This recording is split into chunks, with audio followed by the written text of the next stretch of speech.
Thank you, PJ. It is time for another edition of the Pair and a Spare podcast. I'm Justin Gaard from The Fan. We've got Randy Byrne and we've got Chip Scoggins from Football Across Minnesota. He's playing hurt today. He's playing hurt. You're going to hear the sniffles. You're going to hear the cough. It might be one of those audio meltdowns again with our guy Chipper Burnsy. But we're just glad that he's here. We're just glad that he made it. And I was worried about you, Chip, after your Tennessee Volunteers performance on Saturday night.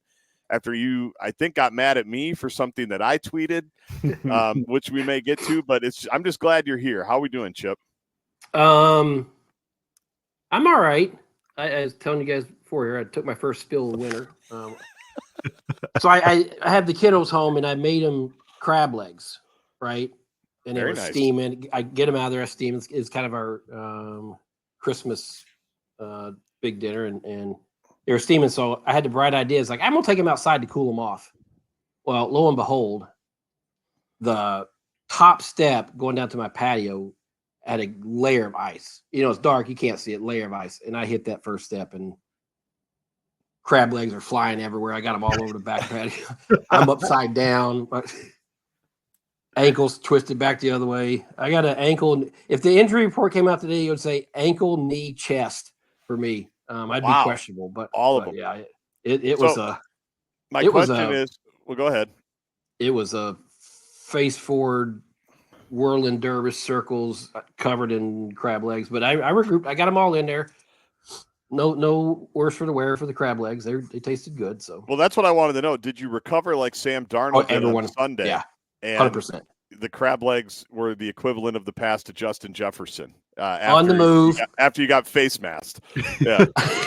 That wasn't by the way. I'm on the ground in agony, just collecting crab legs all over the back. But they tasted good. I got every one of them recovered. None of them. The Oakdale boy in me hears that and is like, that's so Woodbury, that the Woodbury man with crab legs there. Speaking of the man on his back patio. Sweatshirt. Yeah, on his back patio. Oh, I didn't text you this over the weekend, Guardsy, but you know where I went? Because my wife has been wanting to go here, and I'm trying to earn up some brownie points. I went to something called the General Store. That's right by my house. Yeah. Is it? Yeah. Yes, I'm right on the other side. The General Store. General Store is great. You found parking?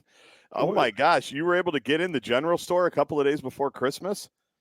I've never seen such a full store. I spent 2 hours there, and I left so incredibly angry because I spent 2 hours there. But I don't understand the concept of it, because it's just like Minnesota knickknacks for two floors. Yes. Yeah. Yet my wife still found a way to spend $175 on I don't know what. Well, consider yourself lucky, first of all, that you got out of there at 175 for 2 hours. We have not been there a ton. My mother-in-law likes to come down and go visit that store. That you are in my neighborhood. You are a quarter mile at most from my house. You should have texted me. That's how I tell people where I live when they say, "Where do you live?" And I go, "Do you know where the General Store is?" We're on the other side of 7. You were on the south side. We're on the north side. Okay. That stoplight that you turned on and went left and did a little U-turn. That's our stoplight. You go right, you go down a hill, you go left, and we're right there. You should have texted me. I've just been sitting around. Well, I thought about it, but I was just so angry that I agreed to go because, again, I'm trying to be the supportive husband and spend time with my wife here a few days before Christmas. But I'm also just like, I hate shopping so much. We can tell. In a physical store.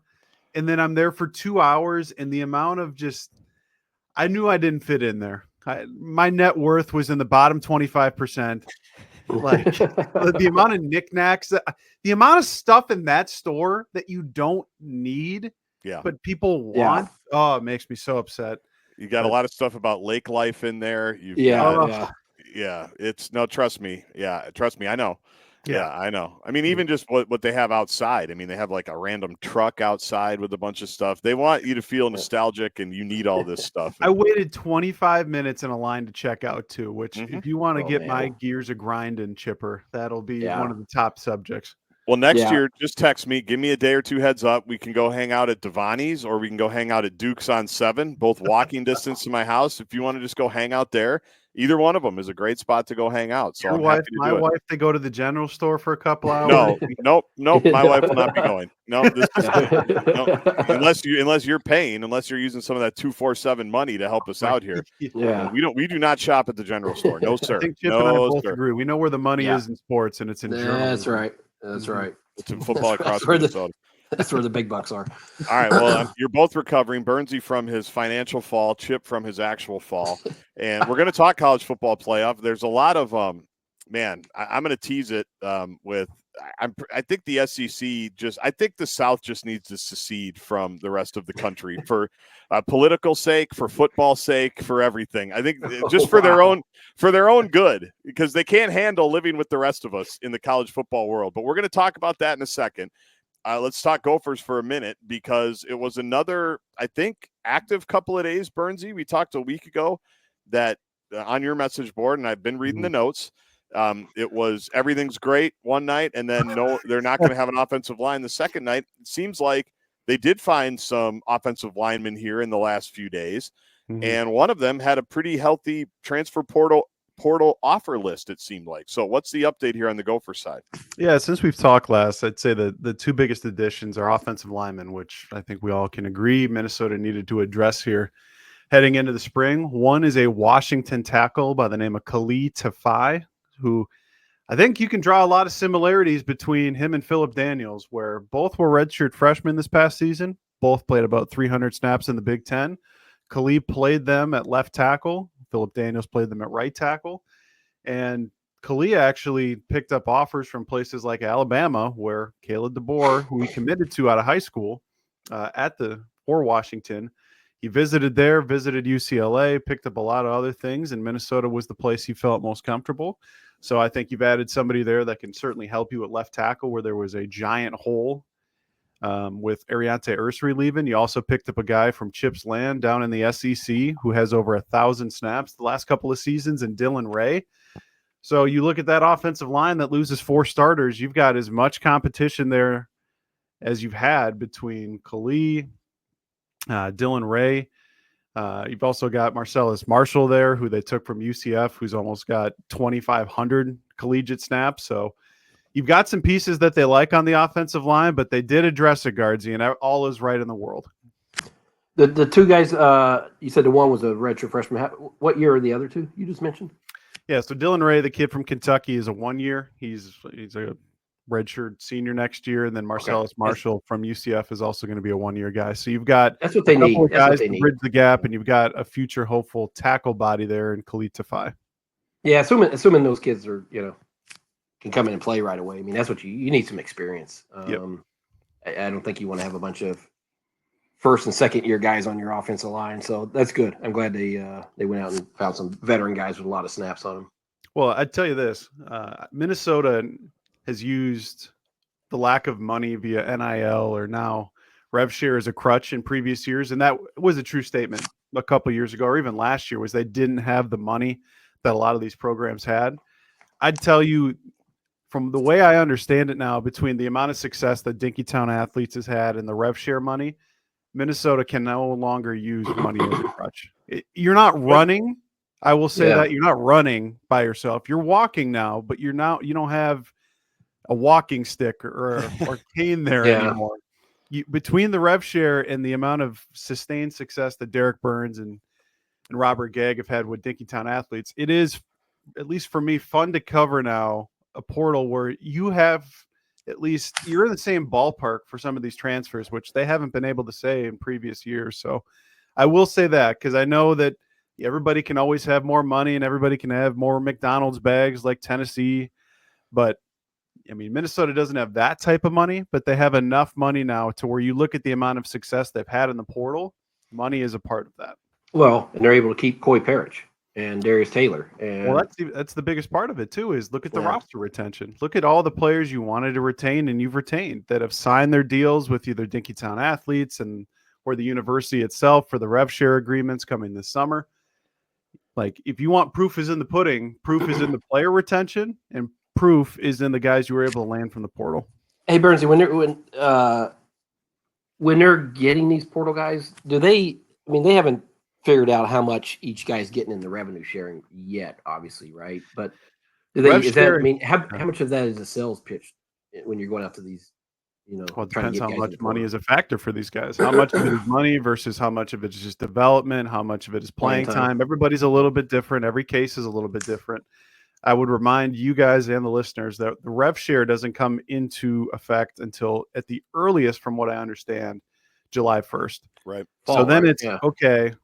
Well, if and when that actually does get approved by the House, and now the House settlement is going through more steps and there's becoming more clarity there, it's okay. Well, in the next 6 months, we have to offset that probably with Dinkytown athletes' money. And does Dinkytown athletes have the money? And I mean, there's some NIL collectives out there that make promises, and from the way I understand it, then don't deliver.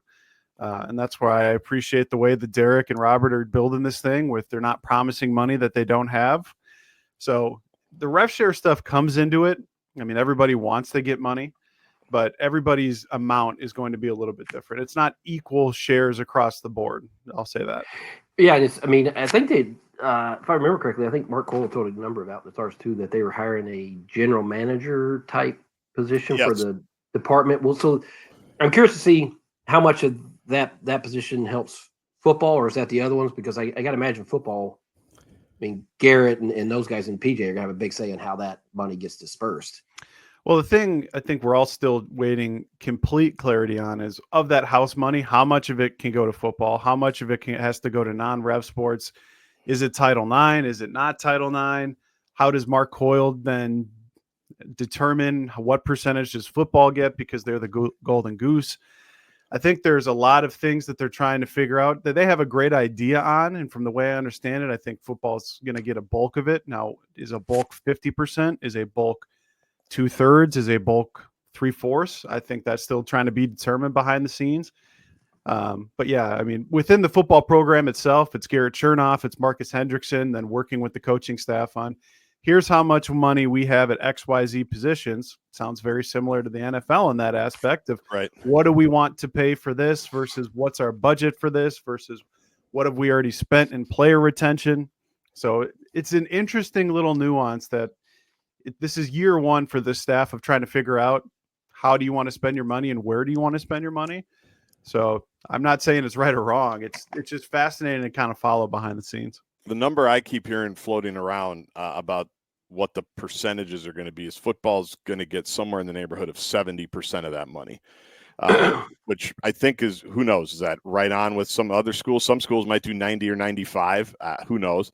And then the basketball is obviously, I think volleyball is going to be one that potentially will get it. I don't know if they're really operating under a Title IX deal because I think a lot of it has to do with opportunities for spots as opposed to opportunities to make money. I think it depends on how you read the law. Chip, you've talked about that a lot. I'm sure you've talked about that. A judge is going to decide how that gets. Nobody's going to take that to court. That's how it's going to decide. From what I've heard, like most coaches are pretty happy, the ones that are involved in the rev share. Now, I haven't asked. Of course, every coach wants more. When I say happy, I don't mean like, oh wow, we don't need $1 more, Mr. Coyle. But I think every coach is somewhat happy for the most part. I think with what the number that they've been told is going to happen, and that is with football getting, like you said, the bulk of it, which obviously they should. I mean, and I think every coach kind of understands that too. So I think they're going to be in a pretty good spot. What's nice about it is we've had this discussion. I mean, as long as I can remember, it was the U has always been behind on the way where college football has been going. Like they played in the Metrodome, which was a terrible decision, back in the 1980s, moving off campus, stupid, right? But that was a mess for a minute. Then we heard it was facilities. We got to get up with facilities. There's always been this arms race that they've been behind on. And is this going to make the difference in are all of a sudden we're going to go back to the 1960s and win national championships? If I had to bet, I would say no. But to keep you competitive, you have to eliminate these things that you're behind on. Like, it doesn't mean just because we did this, you're going to all of a sudden win at a super high level. But if you don't do it, it's another reason for people to go, why would you go to Minnesota? They don't have this. They don't have that. They don't have this. We have it. They've equalized, at least put themselves on equal footing where it's not an excuse anymore. I think to your point, Burnsy, it's not a crutch anymore that can be used against them. It doesn't guarantee that next year at this time, we're going to be talking college football playoff and all of those things, but you're at least in the ballpark now with all of this. And yeah, the rev share being in the Big Ten is a good place to be. It's one fewer barrier to entry for me. Yeah. You finally were able to get through that. Now, again, Fleck will tell you, everybody within that football program will tell you, we always could use more money to compete with, of course, XYZ, but you now have access to as much money as you've ever had. And now it's about talent, I guess, identification. How do you want to spend the money? Where does it go? I mean, these are different problems than you had 12 months ago. Well, there's not a coach in America, and I don't care if you're at Alabama, Texas, that doesn't think they need more because somebody else is, Of course. Wasn't it the Alabama athletic director? We're going to get to that week. I was going to get to that right now. It's hilarious. An emotional plea. And I don't need to read it verbatim, but the language was hilarious, where he basically said, look, here at Alabama, we've done things the right way, and we do things the right way. And we have a certain way of handling ourselves that maybe some of our competitors don't. And we've had multiple players lured away by $1 million offers and all of this and blah, blah, blah. Well, now it's time, Alabama Nation, Crimson Nation, to fight back. We're going to fight back. It's just this thick, like we've been doing it. We tried to be classy. We tried to do it the Alabama way. We tried to do it like Coach Bryant would have wanted us to do. But now those days are over. Go read it if you want. It's time to get dirty. Yeah, it feels like there should be some music in the background. The Masters music. Yeah, Masters music or the Sarah McLachlan, abused animals music, for those commercials where it's in like the arms of an angel, in the arms of an angel. Yeah, I'm just like, this is so thick, and I'm a big Saban guy. I like Kalen DeBoer the whole bit, but it was so thick and so like we need your help now. Like, it's not enough that you're, selling out Denny Bryant Stadium or whatever it is and, buying all of our stuff and, giving it, blah, blah, blah. This is up to you now. If you want us to be not compared to other people, because that's not who we compare ourselves to. This was the other great part. We have been the standard. Alabama is the standard, and that's what we compare ourselves to. It's like, my God. How hard was the eye rolls around the country on that? Everybody. I mean, it got universally panned, I think. I don't think anybody looked at it and goes, oh, yeah, this makes sense. I mean, I get what he's doing, and everybody's doing it to a certain extent, right? Every coach is saying we need more money. Every athletic director is saying we need more money. But just the way that they did it, like, we didn't want to do this, but everybody else is. But we're going to do it our classy way, the Alabama standard way. And that's what we're going to do it. So, yeah, you're right, Burnsy. Thank you for reminding me because it was definitely on the list that Alabama now Alabama's going to play dirty. They weren't doing it before. They weren't doing it. They tried to rise above it, but now they're going to – Georgia's doing it. Tennessee's doing it. LSU's doing it. So I guess if we have to and we need more money from the fans, so please donate to us. Well, that reminds me of College Game Day this weekend when Shane Gillis was on and he was making some jokes about it. And he looked at Nick, what I now call Indiana Jones Saban, with that hat that he had on.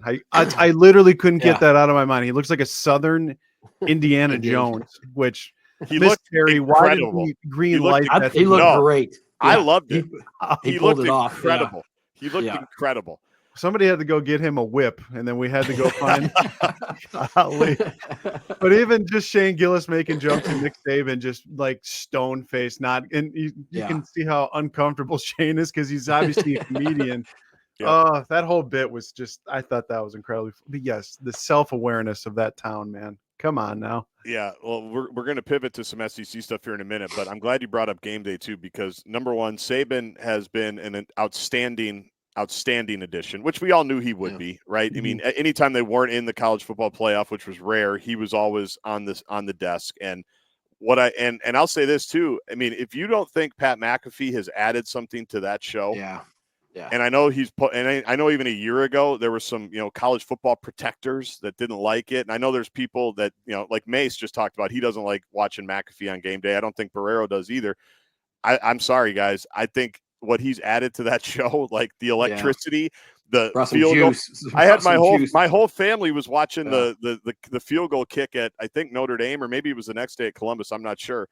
He's brought juice. He like, you can tell Saban likes him. Which he finds him funny. I think. What an unlikely pairing that is. Well, it's just the show. He's also not being added for the Barrero types. He's added for the younger kids to try and. I mean, he's someone that connects with the 40 and under crowd. Yeah, and I wasn't sure. I mean, McAfee, you knew he was going to bring an audience, because he has such a big platform. But I wasn't sure like how Saban would be if he would really kind of get into the spirit of it. But you could see like, and Herb Street was right the other day. It's like when he started the rant about Ohio State, he's like, "You're good for about 30 seconds there," and, and then you could tell, and he's done this before. Like he starts talking, and then it strikes a nerve with inside, and then he starts getting worked up. He works himself up. Let's cut the BS. Yep. Yeah, it was great. Well, and how he shredded Sig, on Friday night. Yeah. Sig does this whole thing about how, working with them, was great. Like they all do. They all bowed, they all kissed the ring, right? All the coaches. Yeah. Kirby Smart did it when they're there. Sark did it, and they should. I mean, this guy, all these guys working right now, Saban had some type of impact on, either directly or indirectly. They all kissed the ring, and Cignetti did the same thing. Like, hey, I learned a lot from Coach, and just the standard being the standard every day. And yeah, I put my own spin on it. And Saban's response is, well, the one thing you didn't learn from me is all that bleep you talk. Like, that's so good. I mean, that's such good television. So, like, the fact that he is different, like he can just chop it up and be a normal guy, and not this, robotic Nick Saban. Every day you're better than the last. The show, and I know Big Noon Saturdays had good ratings as well, but Game Day got a little push from them, a year or two ago. Like Fox was coming for them, and I don't think there's any doubt what the standard bearing show remains is College Game Day. Big Noon is great. Urban Meyer's good. Like I like all of that, but Game Day recreating itself with those two guys, with Saban and McAfee, it's just electric. I mean, it bums me out when I can't watch it when we're on the road or we're doing something. It just bums me out. And their playoff shows have been tremendous. Yeah. Anything you want to add? Can't add anything. It was too perfect. No, that's too good. All right. So anything else portal related we need to talk to, Burnsy? We're pretty much done now, right? Where we think until the spring. Yeah, they just got a commitment here in the last few minutes from a UCLA slot receiver. Breaking news on the Parent Affair. Yeah, so Logan Loya, who cut over 100 balls for the Bruins, was a team captain for them. Minnesota loses Daniel Jackson, Elijah Spencer. Ironically, Loya's best game of the season this year was against the Iowa Hawkeyes in that upset win for them, where he had 9 catches and a touchdown. So, you have to throw against Iowa? That's weird. Who knew? Who knew? Go ahead. Who knew you could have a big day receiving against Iowa? I thought that was impossible, but UCLA figured it out. Okay. So you get to add him for his last season here in 2025, give you some more experience there. So between Javon Tracy, who was a first-team All-MAC guy, and then Logan Loya, who brings over 100 catches and was a team captain, they're addressing some of the needs that I thought that were going to be needs. So we love to see that for them. So how many? So that's it's 14. I think it's at 13 because they were 14. Okay. Mm-hmm. Yeah, so they're at 14 now, which Flex said on signing day somewhere between 10 and 15. I think they would have probably gone over 15 if they would have landed some another linebacker or another corner or another defensive end potentially. But again, I'll remind everybody, the whole thing is about the 105. You don't have to be under the 105 until I think August 1st, from the way I understand it. So they're going to still be over that going into the spring and probably going into the summer as well. But I think you're going to see a lot of transfers out in that April time period as Minnesota works to get underneath that number. How many are they at now, you think?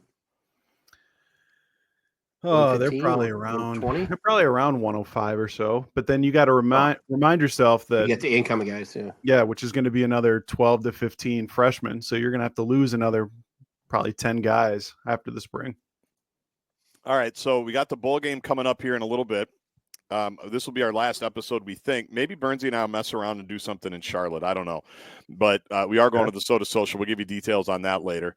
But we did get official confirmation that I think Wally's going to sit the bowl game, right? And also Cody Lindenberg, it sounds like, is declaring for the NFL draft. So any other personnel updates we need to get to on who's playing, who's not playing, as this is they're kind of doing some announcements here? Yeah, we don't know for sure. because we haven't had any media availability. Oh, so. Salty Burnsy. Oh, here we go. There he goes. Here he goes. There it was. It took 24 minutes. Yep, 24 minutes. 24 minutes. We finally got some salt. You could have used some of that salt on your patio last night, Chip, to get that ice melted. Kidding. Rim shot. I Go love ahead. that for us. Yeah, I don't expect Lindenberg. I don't expect Wally. I don't expect Ja Joyner, Ariante Ursary. I don't expect Daniel Jackson to play. Yep. So you're going to be looking at a lot of your key contributors. Now, the nice thing on the other side is Virginia Tech had 6 players make all ACC this fall, and that's not honorable mention. All 6 are not expected to play in this game. So it's going to be a battle of depth between the two rosters. That's for sure. It's going to be electric Friday night in Charlotte. It's going to be electric. All right, let's pause here quickly, and we will come back and talk about the college football playoff, review the first weekend, and preview the second games, and figure out if the SEC just wants to secede and just do its own thing and not have to worry about the rest of us. And when I say SEC, I mean SEC media too, and college football media. I think that you just need to go into your own sandbox. So we'll preview that in just a minute. But we do want to talk about our great partners at Jack's Cafe, jaxcafe.com. The Breakfast with Santa run just wrapped up. I mentioned we had a phenomenal time at it a couple of weeks ago. We know that a lot of you are doing your holiday dining there and holiday parties there, or just meeting up with old friends there, as we are full-fledged in the holiday season with people coming in and out of town. Jack's Cafe to make your reservations, jaxcafe.com. And Burnsy, you either have a dinner coming up or you just had a dinner. Mm-hmm. Which one is it? And are you happy with the experience, or are you excited about what's to come? It's coming up here. But yeah, I mean, it's my favorite steak joint in town. I will die on the hill. I've said it all year. Best steak in the Twin Cities. And I know there's some very good steak places, but this one's at the top of the tier for me. Just the way that they're able to take care of you there too. I mean, I love the personality of whoever we get as our waiter or waitress. Great ambiance there, Chip. It's one of the best places in town. Yeah, the staff. We talk about the food all the time. I talk about the parking. Some guy had a great tweet about our age generations gaps. Yes. Yeah. Yes. Date night for Burnsy, kids for me, parking for Chip. That was classic. 30s, 40s, 50s. But you know what? You mentioned Burnsy, the staff. I mean, it starts with Bill. All great organizations start at the top with leadership, and Bill does it. But I mean, every server you're going to get first class, just the experience they deliver you. And so give a shout out to their staff, because it is the best in the business. Mm-hmm.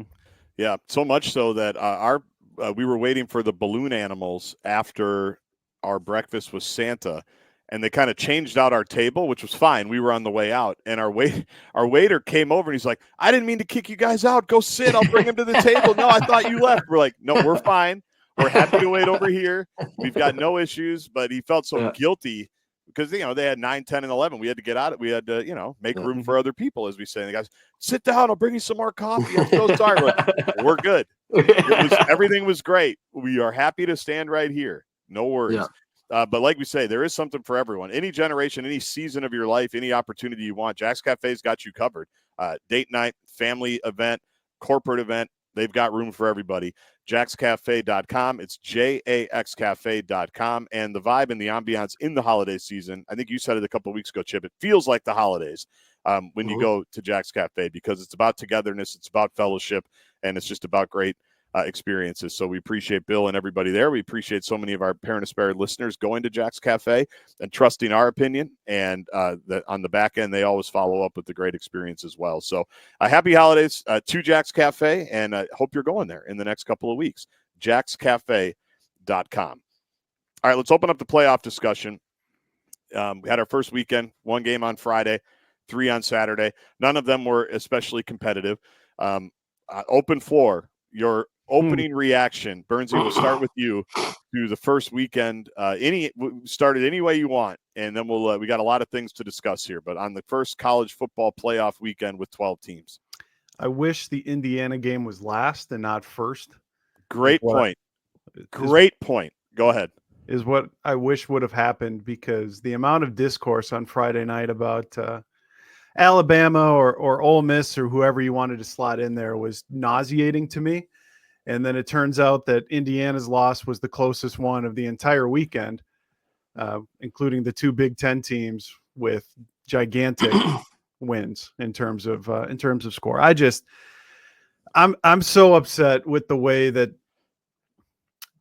prominent college football people handled that Indiana game, because I don't think the discussion should be Alabama in that instance, because we've somehow gone from, I remember seeing the quotes float around this morning from the ESPN personnel compared to what they were in 2017.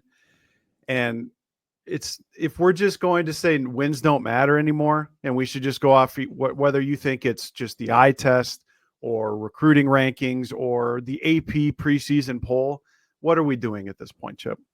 Yeah. I had a couple thoughts. One, I love that the games were on campus. It was great. Every atmosphere was unbelievable. I saw Wetzel say he wishes they would do this next round on campus too. I think that would be cool. I don't know that they'll ever do that, but the first weekend of games having it on campus, I mean, that Notre Dame atmosphere was off the charts, in Ohio State, and I didn't get to see a lot of the Texas atmosphere, but that was cool. Penn State. Penn State, I saw that. It was great. So that was cool. This is an argument that no one is going to win, but everybody – I don't want the college football playoff to be the Big Ten SEC shootout. Agree. Mm-hmm. Like, do I think Indiana is one of the 12 best teams in the country? Probably not, right? But I like the idea of having representation in there and not just having 7 SEC teams and 8 SEC teams. You're not the strength of schedule. Indiana, they don't pick who they get to play in the conference. That's not their fault. They took advantage of having a good schedule. And people say, "Well, look at their non-conference." Schools make these non-conferences probably 10 years ago. Do you think Indiana 10 years ago was going to say, "You know what? Let's load up with Alabama, Clemson"? No. Yeah. They're like, we're Indiana football. Who are we going to? So it's like, and I don't think yes, the SEC, some of the powers will play one of those marquee games early in the year, but look who else they play. I mean, there's some cupcakes in there too. So, and they only play 8 conference games, whereas the Big Ten's playing 9. So,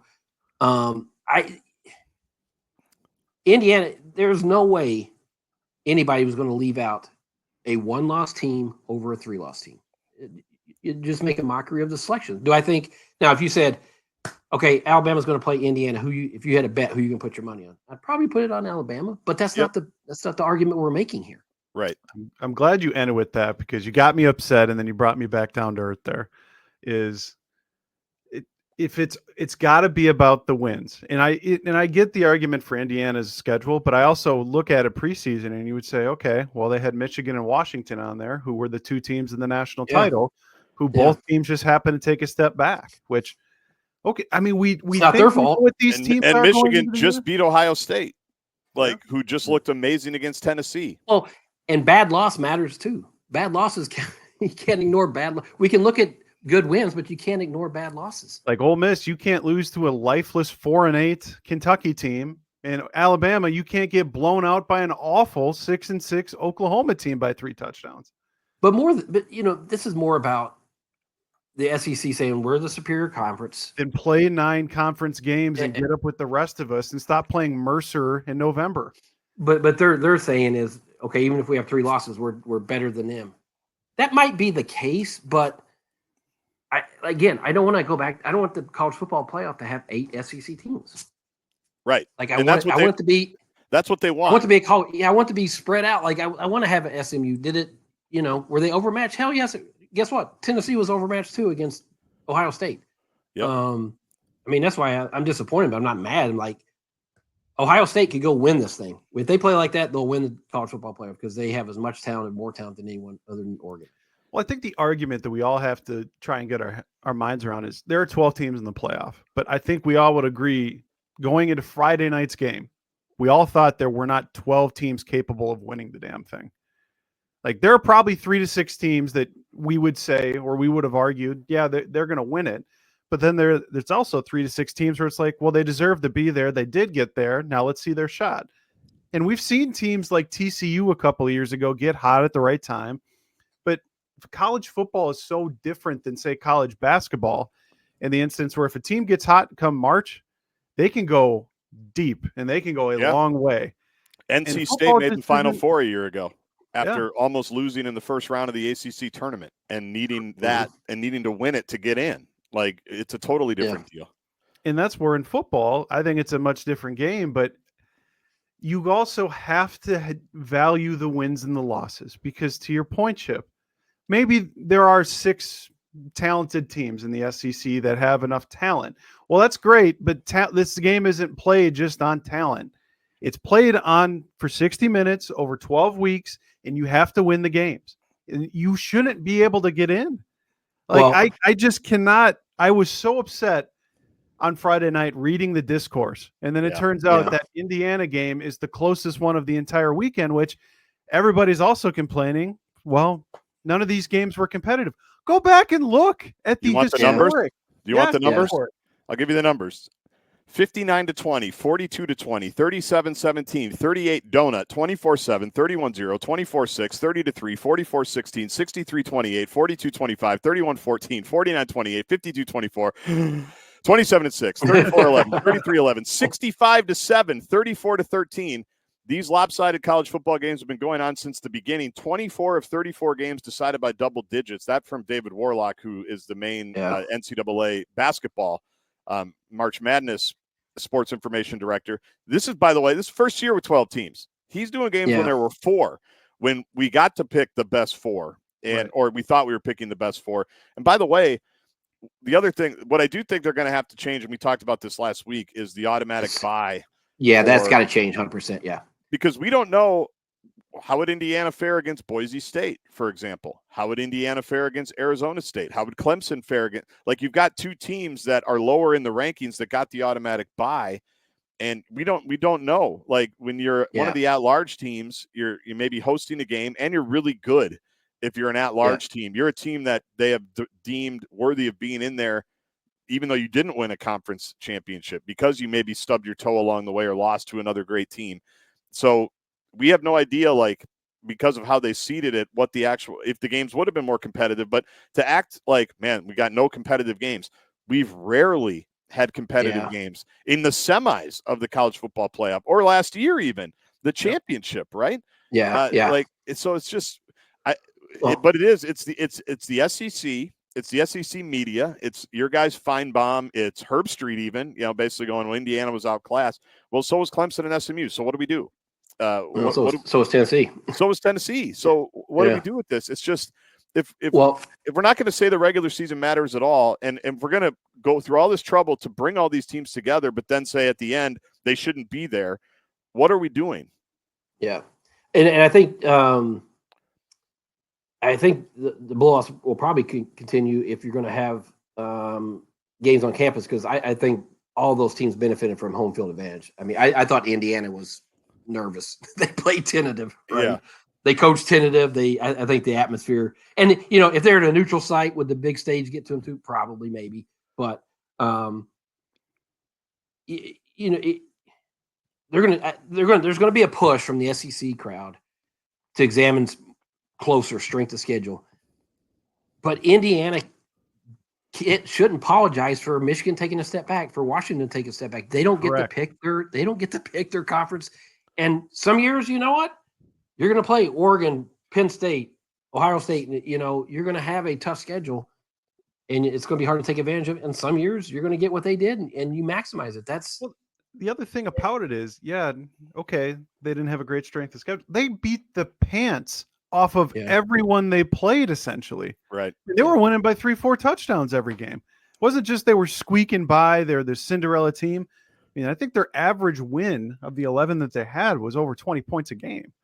Yeah, the one thing change I think they definitely have to make is giving the automatic bye to the top 4 conference, because it doesn't make sense to have the number 9 seed that you think is the 9th best team in your rankings get a 3 seed. I mean, that just doesn't make sense. Right. And so where now Ohio State answered, how are they going to look coming off that Michigan? I mean, they were ready.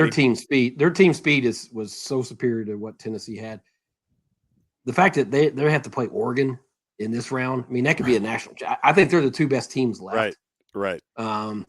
Notre Dame showed me a lot. I thought that game might be a little bit closer because I don't think Notre Dame had a particularly tough schedule. And they had obviously the one really bad loss to Northern Illinois, but they looked good, man. They looked really good, but I think Oregon and Ohio State are the two best teams left. I think if I would do it again, if I was the college football playoff, I would reseed where you can give automatic inclusion into the playoffs, but have them be the 12 seed, seed them 1 through 12. Yes. Whatever it may be. I think I would almost flip flop the way that they did the opening round versus the bye week round now, where I think that opening round, you do the bowl game thing where this weekend you've got the Sugar Bowl, Rose Bowl, whatever it may be, and then actually give the 1 through 4 seeds the game on campus where if you're only going to do one of the weeks, give it to the teams that earned it, where their fan base and everything has been able to see that, and then you can get in from there too. But I also think this whole discussion comes back to, well, guess what?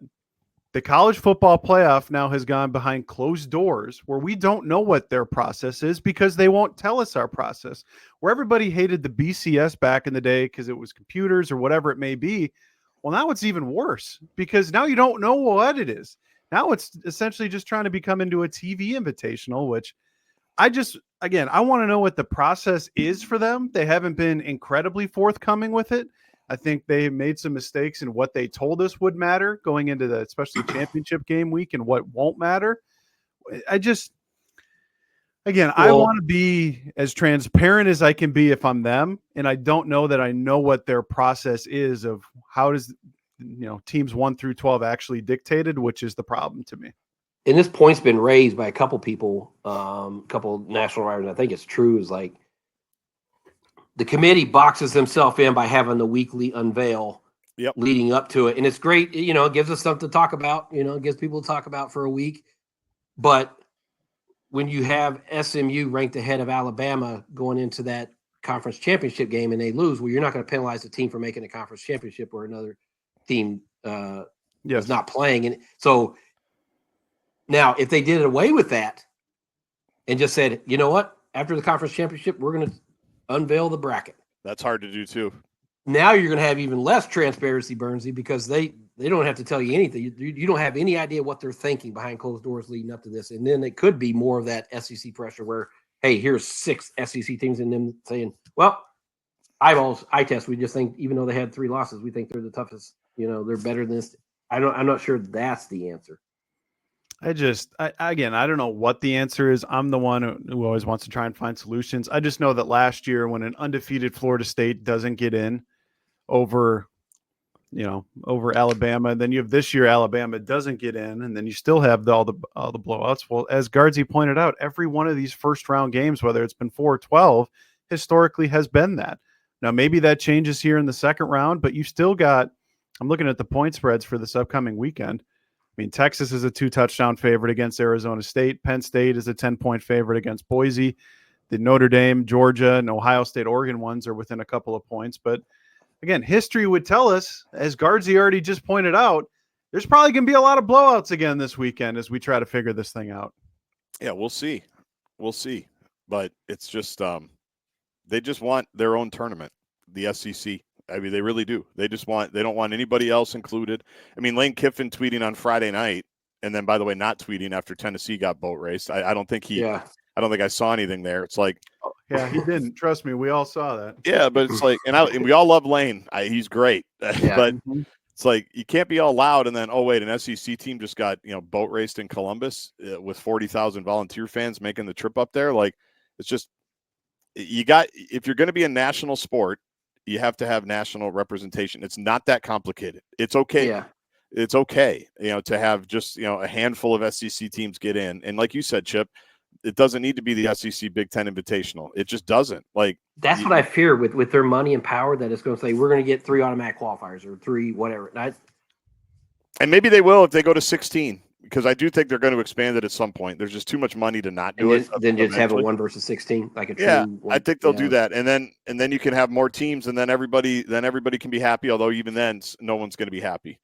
Hey, I was thinking about, as you're saying, I was like, well, then the season's going to get expanded. But hey, it goes back to your point. You brought it last week. You were a visionary. You laughed over here. We laughed.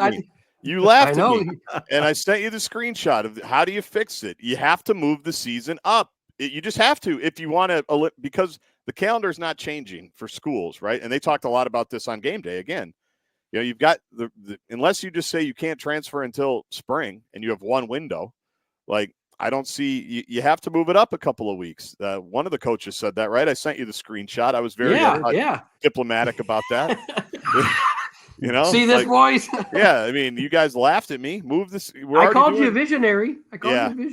Yeah, if only they asked us. But I don't see any other way. And then try to end it, first week of January. Because I think the title game used to be January 9th, which was a little bit closer, or, that first week after New Year's. You'd have the semis. You know what's hard about that, though? Because we had a friend a kid went to a Pac-12 school.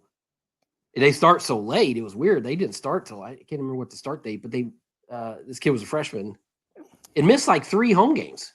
Yeah. Like they played 3 home games before it was like,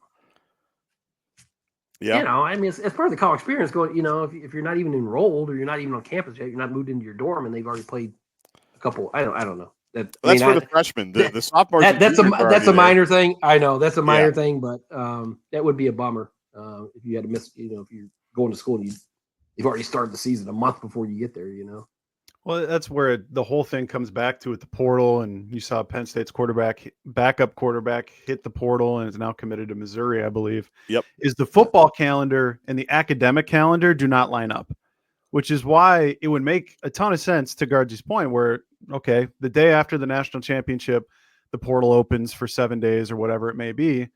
Well, guess what? By the time January 17th rolls around, there are going to be places that are starting school already. And if you haven't applied, now again, all these football programs can get things through admissions pretty quickly, especially compared to a lot of different places. But because the football calendar and the academic calendar don't line up, that's where the biggest issue lies, because Gargie's right. I mean, they should, in theory, start in mid-August at that point, if this is the way that the sport is trending. Yeah. The academic calendar piece of it, where everybody starts their January term or their spring semester at a different point, which makes it ever the more complicated. What was the deal? The SMU backup quarterback is in the portal, but still on the team. Was that right? Because the SMU quarterback had thrown the 3 picks, and somebody said about, they have to go to the backup. Bowling Green last year. Like Bowling Green had multiple players in the portal that were their best players that played. That's right. And then they ended up going somewhere else after the bowl game because they wanted to see if they could boost their stock against a Big Ten team. So just because it's up to the coach, right? Cole Kramer said no, and Cole Kramer said no. We're going to dice you up. So that's up to each individual coach whether they correct. Every situation hit the road or whatever. Every coach is different with how they want to handle it. Like Virginia Tech is probably going to have multiple players in the portal that are going to play in this game. Now it's up to every coach, as you said. But I mean, I don't see any Minnesota players that are in the portal still playing. But it's up to each individual coach on how that thing goes.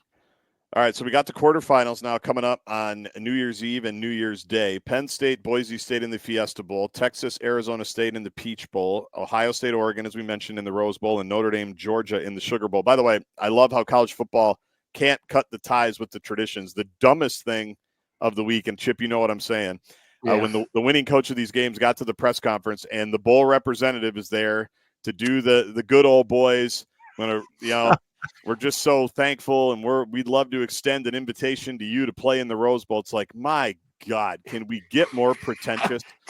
Like how embarrassing was that? I mean, the guy in the blazer standing there like, we'd like to, formally accept you to the. Here's your ball, and we're just so pleased to welcome you to blah blah blah. It's like, come on, guys. They just won this huge game in their home. Come on. Can we just move the sport forward a little bit and stop with this good old boys crap? Like, we don't need your bowl blazer moment and photo op. It's just insane how stupid that is. It's embarrassing. But that's our sport. That's college football. They love, these bowl executives. They have to do something to take these 6-figure salaries that they're getting. So which games are we excited about here? What are we looking for? Obviously the Rose Bowl, I think, is going to be an awesome one. I mean, Rose Bowl, I think, could be a national championship game. I just think that was a classic game first time. I think Ohio State, if they play the way they did, the other night. They're feeling good. Notre Dame, the way they played, I think that Notre Dame Georgia game is going to be a hell of a game. Georgia with their quarterback issues and not knowing where now been confirmed that he won't be playing. Ooh. Carson Beck will not be playing at any point. That's too bad. So it's going to be the Gunnar Stockton show going against. Yeah. Them. I mean, they still have it. Georgia obviously has still a ton of athletes. But I was really impressed with Notre Dame, just the way they played the other night. They really took it to Indiana. Physically, they dominated that line in both trenches. I mean, they dominated that game. And so they're that's the first time I really got to see them, for a full game. And I know Dennis Dodd had them in the national championship game. They're pretty good. That's going to be a fun game. I'm excited to see Ashton Jeanty go against that Penn State defense. Yeah. I mean, we all saw Penn State. We all agreed that Penn State's defense is college football playoff worthy. And how about that start, by the way? Sorry to interrupt. Two pick sixes. I know. Like that poor SMU quarterback, man. I know. He was not ready for the whiteout conditions. I mean, he was seeing literal ghosts. I mean, my goodness. The second one too, you're like, they're really going to do it. This guy's really going to rumble in. It's unbelievable. Go ahead. Yeah, I mean, just Ashton Jeanty against that Penn State defense. I mean, Jeanty has done it all season. He did it against Oregon. Now Boise State's had a week to prepare. Penn State just had to play. I think I know which way it'll go, but again, this is why we play the games. I think for Arizona State, it's can they stop anything on the run game for Texas? Texas can run the football at will. Arizona State has struggled to do so. They've also got the Mike Allstott bowling ball that is Cam Scatabo that I'm excited to see. And I think the two best games will be the Notre Dame, Georgia, and the Ohio State, Oregon, which you get part two of that amazing game. I remember that one being on in the press box at the actual Rose Bowl. At the Rose Bowl, yeah. Yeah. Now they get to actually go to the Rose Bowl and play that game. Like, I think, again, if I'm going to be the purist type, I mean, I think that final game of the season should always be the national championship game, should be at the Rose Bowl. Yes. Just because of now that I've had a chance to experience it myself, I get it. I get the ambiance and I get the whole nostalgia part of it.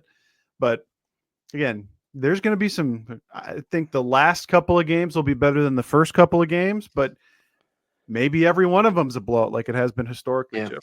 We have this conversation in the NFL, but I'm curious to see whether having already played helps, versus a team who hasn't played yet. Kind of get the nerves out, if that has any kind of bearing on it. We'll find out, but it's going to be a nice couple of days. I'd say even though the games were competitive, it was awesome the first weekend. Yeah. The buildup was fun. The vibe was fun. The on-campus stuff was fun. The crowds were fun. The atmospheres. And, like Tennessee fans, they went, had a big turnout in Columbus. I mean, obviously we got drilled, but but that was, that made for it. You know, that scene just, I don't know how if they will make that big leap, because the Bulls have such a, still, as we saw with the Blazers and they still have such a huge pull on college football, still power over if they'll ever get past and let this round be on campus. But I wouldn't be opposed to it, man. Like, think about Penn State created something special. Playing Boise this weekend in the blue turf. Right. And what that scene would have been like for Boise to be able to host Penn State. Right. I mean, that'd have been incredible. That's where, again, I wish that, and again, I understand because of corporate sponsorship money and yada, yada, yada in the bowl games, but like, I would love to see the best four teams or the seeds 1 through 4 be able to host a home playoff game. Yeah. Well, they're definitely going to tinker with it, right? I mean, we know that. Like, this was a grand experiment. And a lot went into doing this. How long were we waiting for them to expand to 12? Things sometimes move glacially, even in college sports, when things change by the minute. So they're definitely going to take a look at a lot of different things. And I'm sure that will be part of the discussion. But I'm glad that there were on-campus games to begin with. And even the weather, like to hear people say how cold it was when it was like 37 degrees. You're like, okay, I'm up there in shorts and a sweatshirt in that weather. Yeah, exactly. It just, and you think about the possibilities of other places where you can have some of these games, certainly here in the Midwest, it's awesome. So I'm glad that, and it gets discussion going, and the ratings are going to be good. And the games, the games are going to be what the games are going to be. Yeah, even with 4, like we said a long time ago, there were always blowouts, and you get random matchups that don't work out the right way. So, but it's going to be fun. Anything else we want to talk about there before we put a lid on this thing? No. We good? Everybody good? Chip, you made it through the podcast. I made it through. Yeah. Yeah, it's gutty. Burnsy and I are on the way to Charlotte. Chip, again, no factor. It's just going to be the pair in Charlotte for the Duke's Mayo Bowl, which is 1 week from Friday, January 3rd. And if you're coming to Charlotte, we'll go to the Soda Social again, right, Burnsy? The Soda Social All-American Pub on Thursday. It's near Bank of America Stadium. My understanding is that once you get to that uptown Charlotte area, everything's walkable pretty much. So if you're staying in that uptown Charlotte area, kind of where the stadium is, this is where this spot is. So if you're hanging out there near Bank of America Stadium, 3:00 on Thursday, it's free to show up. There's also another spot next door. Their sister location, Slate, is open. That one's 21 plus. So Burnsy, bring your ID because you're still young. But we saw though in Pasadena, the spot Barney's Beanery wasn't quite ready for what was coming. 3 bartenders. So they found Gopher fans found some auxiliary spots. It sounds like they've done some planning here. That All-American Pub is open, but also the sister location right next door is open as well. So All-American Pub, 3:00 on Thursday. Burnsy and I will plan to be there. I'm sure Grim will be there. I'm sure everybody else that is coming with us. Burnsy and I are both going on Wednesday, so we'll be there the night before, the day before, the whole bit. And Chip, maybe we'll FaceTime you for anybody. Yeah. Well, send me your wife's number so we can FaceTime her because I know you probably don't know how to do that. But we'll miss you in Charlotte, just like we missed you in Arizona, just like we missed you in New York, just like we missed you in Detroit. When they go to the Citrus Bowl or Outback, I'll be there with you, boys. Yeah, Music City. we always hear, right? Music City. I'll be there, Music City. Yeah. Last year it was Detroit, Christmas, too cold. This year it's Charlotte, better destination, 50 degrees for temperatures, and we still can't get the Chip Lane Bowl. Well, are you going to Detroit? Are you going to Detroit for the possible #1 seed bowl between the Vikings and the Lions? I'll just be getting back in town. But what a run that is, huh? Holy cow! Yeah, it's great. It's fun. Yeah, it's going to be fun. All right. Yeah. Well, we'll see. Hopefully, have a good Christmas, boys. On Thursday, you too, Chipper. Great. Have a great Christmas. Have a great holiday, everybody. Hope you get everything that's on your list. Hope you survive Christmas Eve. If you have kids that you need to wrap for, that's a scene, Burnsy, that you'll never have to deal with. But thanks everybody for listening. Thanks to Jack's Cafe as always. Make your reservations at jackscafe.com. It's jaxcafe.com. Please subscribe here to the pod. Please subscribe to the YouTube channel. And we'll talk to you very, very soon on the Pair and a Spare podcast.